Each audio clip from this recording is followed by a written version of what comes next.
This afternoon, more than 100 people gathered in New York City in solidarity with Colombia. At least 24 people have died in the country while protesting against the poverty and inequality since the start of the pandemic. The protests began last week after Colombia President Iván Duque proposed raising taxes on the middle class to avoid an economic shortfall. New York City News Service reporter Roberto Bolaños Pinella has the story. Hundreds of protesters gathered outside the United Nations pushing for an economic justice in Colombia. It's the ninth day of anti-government demonstration. The Colombian government responded by sending troops on the streets of the city of Cali and using excessive force to control the crowds of protesters. As expected, the Colombian community in New York gathered outside the United Nations to protest against the human rights violations happening in Colombia. Ana Maria Gomez, originally from the city of Cali in Colombia, expressed her concern about the current situation. What happened is that people took to the streets, and now what we're seeing is like huge violence. People are being killed, raped. There's just human rights are being violated. They're trying to censor everything.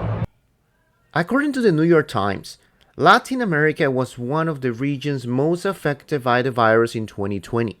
Its economic, political, and health systems took a hit.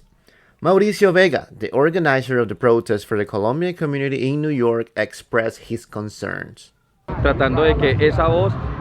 Find out about the murders that are happening and the disappearances of people, and obviously from the block of social network that exists so the outside world does not find out. Social platforms such as Facebook, Instagram, and Twitter has been fundamental to expose videos showing the police brutality happening in Colombia. Juanita Ramos, a student from Newmark School of Journalism and producer at New York One Noticias, expressed the importance of social platforms at this moment. So, Juanita, can you please tell me the importance of the social platforms as Facebook, Twitter, and Instagram showing all this violence happening in Colombia at the moment?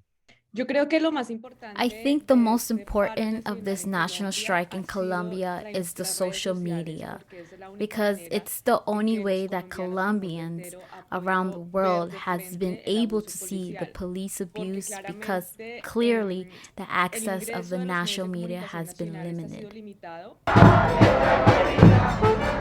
The current situation brings flashback of the crimes committed in Colombia during the 80s and the 90s that were left in impunity. The Colombian community wanted to show they must remain together to fight the current crisis. From the United Nations, Roberto Bolaños Pinella, New York City News Service.